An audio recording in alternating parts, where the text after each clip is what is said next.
बिस्मिल्लाहिर्रहमानिर्रहीम। अस्सलाम वालेकुम नाज़रीन, आप देख रहे हैं मेरा YouTube channel astrologer Mauzam Khan और मैं हूं मौज़म ख़ान। आज की वीडियो बहुत ही इंटरेस्टिंग है और with the passage of time ये और भी ज़्यादा इंटरेस्टिंग होती चली जाएगी, क्योंकि हम आज आपको कुछ ऐसी इन्फॉर्मेशन देना चाहते हैं, कुछ आपको पिछली रीडिंग्स याद दिलाएंगे जो आपको इल्म एस्ट्रोलॉजी यानी इल्म नजूम पर एक स्ट्रेंथ के साथ आपको पता चलेगा कि ये वाकई एक इल्म है और अपनी एग्जिस्टेंस रखता है। सबसे पहले हम ये देखते हैं कि जो आज के मौजूदा हालात हैं ये कैसे हैं। आज के मौजूदा हालात में दो सेक्टर्स पर दुनिया में शदीद तबाही आ रही है और दो डायरेक्शंस बहुत शिद्दत से इस वक्त बहुत शदीद मुश्किलात में। One is India. अगर आपने देखा होगा तो हमने तब भी कहा था कि अगर आप इंडिया की तरफ देखें तो ये जो 2021 है ये इंडिया के लिए वर्स्ट कम वर्स्ट होगा।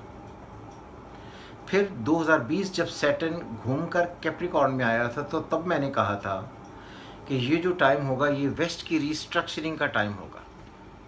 मैं बात यहाँ से शुरू करना चाहता हूँ कि कुछ हमारे एस्ट्रोलॉजर्स हैं और कुछ इंडिया के भी एस्ट्रोलॉजर्स हैं जिन्होंने ये कहा था कि 1990 में भी सैटर्न इन कैप्रिकॉर्न था, तो उस वक्त पाकिस्तान और इंडिया की जंग होते होते रह गई। तो मैंने तब भी कहा था कि 2020 में जब सैटर्न इन कैप्रिकॉर्न आएगा तो ये बात याद रहे मंडेन एस्ट्रोलॉजी में कि सैटर्न वेस्ट को डील करता है। तो ये कतई तौर पर नहीं होगा कि पाकिस्तान और इंडिया के दरमियान कन्वेंशनल वार हो, ये इसके चांसेस नहीं है। ये ज़रूर होगा कि पाकिस्तान से जो वेस्ट एरियाज़ हैं which is gulf, Iran, Afghanistan, Saudi Arabia, अब इसराइल, ये सारा वेस्ट वाला साइड है इंक्लूडिंग यूएसए।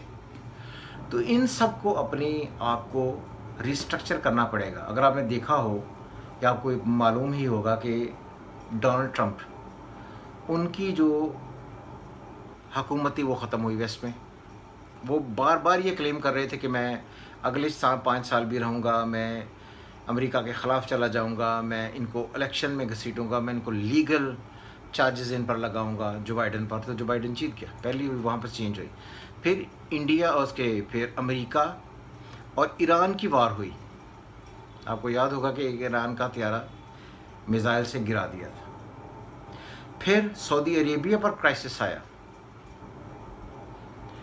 और वहाँ पर कर्फ्यू लगा कर रहा काफ़ी देर। और फिर अब इस वक्त ईरान, तुर्की और इसराइल जो पाकिस्तान से वेस्ट में है, ओपेक कंट्रीज़ हैं, इन सब में एक नई डिस्ट्रक्शन का एक दौर शुरू हुआ है। तो मैंने पहले भी कहा था कि जब भी सैटर्न अपने घरों में आता है और एस्पेक्ट डिफरेंट किस्म के मंडेन एस्ट्रोलॉजी में बनाता है तो ये एस्पेक्ट आते ही हैं। तो सैटर्न कभी भी वॉर का लॉर्ड नहीं रहा।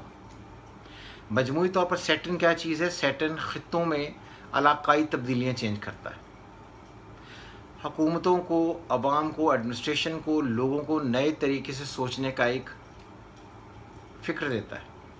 इस वक्त फ़लस्तीन के जो लोग हैं वो आपको कई सालों से पता है कि अपनी आज़ादी की जंग लड़ रहे हैं।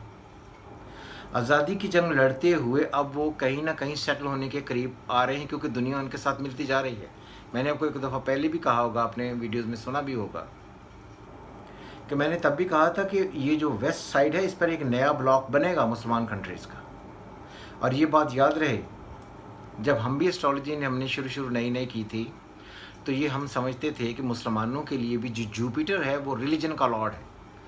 जुपिटर मुसलमानों के रिलीजन का लॉर्ड कभी नहीं रहा, क्योंकि पाकिस्तान जो है, मुसलमान कंट्रीज़ हैं, पाकिस्तानियों के लिए हज करना, उम्रा करना वेस्ट सऊदी अरेबिया जाना पड़ता है। तो मुसलमान जो कंट्रीज़ हैं उनके लिए वेस्ट है। तो जो खाना काबा अव्वल फ़लस्तीन में है वो भी पाकिस्तान से वेस्ट में ही है।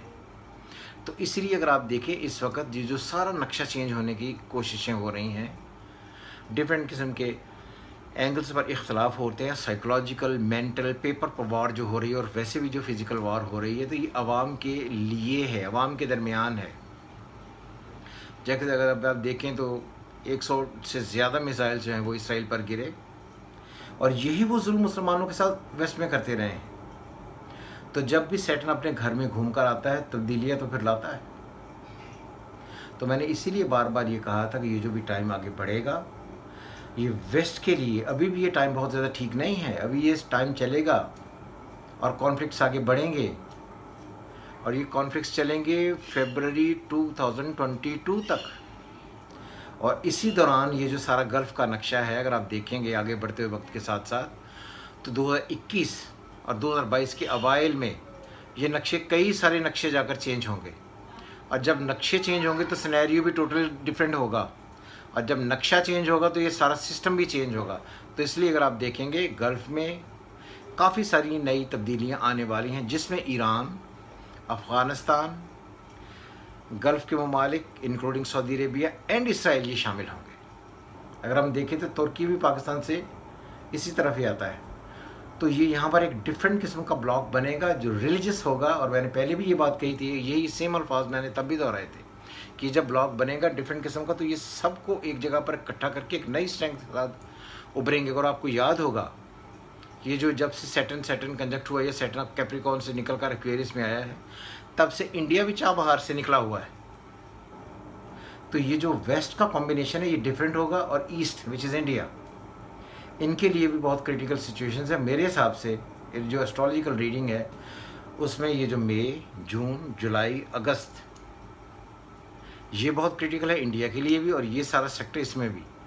तो इसीलिए मुझे लगता है कि स्पेशली मई एंड जून, ये जो अभी चल रहे हैं, ये कोई बहुत ज़्यादा अच्छे महीने नहीं हैं। इसमें इसराइल को काफ़ी सारा नुकसान होगा, और इसराइल जो पूरी दुनिया को इंक्लूडिंग पाकिस्तान धमकियाँ देता फिरता था, जो ये कहता था कि हम यूँ कर देंगे, आज उसको लेने के देने पड़े हुए हैं। तो इसलिए जब वेस्ट में सैटर्न आता है तो तब्दीलियाँ लाता है। इसलिए मुझे लगता है कि सैटर्न यानी कि वेस्ट यानी इसराइल को अब अपनी स्ट्रेटजी जो है उनको रीस्ट्रेटजाइज करना पड़ेगा। एक नए तरीके से आएंगे, उनकी हुकूमतों में काफ़ी रद्दोबदल होगा, और उनको नए दोस्त बनाने पड़ेंगे जो उन्होंने कोशिशें भी की। और आपको ये भी पता होगा कि उसमें दुबई और इसराइल के दरमियान जो एयर ट्रैफिक वो भी खुल गई थी। तो ये बेसिकली स्ट्रेटजी थी नई तरीके से, जो अब फिर बंद हो रही है। तो इसलिए जो इसराइल ने कदम उठाया है, पाकिस्तान के मुसलमानों के वेस्ट साइड खाना काबा और काबा अव्वल जो पहले था, उस पर जो उन्होंने जुल्म उठाए वो उनको अब ये देखने पड़ेंगे। ये है सैटर्न की कुव्वत, और ये है सैटर्न का इम्पैक्ट। तो आई थिंक कि आपको ये वीडियो ज़रूर पसंद आई होगी, और जो इसराइल का हाल होने वाला है वो आपको सब आपके सामने है। और ये सारी रीडिंग्स आज से नहीं है, ये रीडिंग्स मैंने पहले भी दी थी, और मैंने तब ये भी साथ में कहा था कि कई नए ममालिक जो वेस्ट से ही होंगे वो मजबूर करेंगे लोग उन्हें कि वो इसराइल को माने। और आपने देखा भी है कि कुछ गल्फ़ के कंट्रीज़ जो हैं उन्होंने इसराइल को कबूल भी किया, लेकिन इसराइल ने फिर वही किया जो इंडिया पाकिस्तान के साथ करता है। सो उम्मीद करता हूँ कि आपको ये वीडियो पसंद आई होगी। अपने कमेंट्स हमें ज़रूर जारी करें, जो आपके जहन में आता है वो हमसे कहें। और ये जो रीडिंग्स मैंने पहले भी दी हुई हैं, आप जाकर 2020-21 की डिटेल रीडिंग में जाकर देख सकते हैं, और मुझे अपने कमेंट्स शेयर कर सकते हैं। आपका बहुत बहुत शुक्रिया। खुदा हाफिज़। पाकिस्तान जिंदाबाद।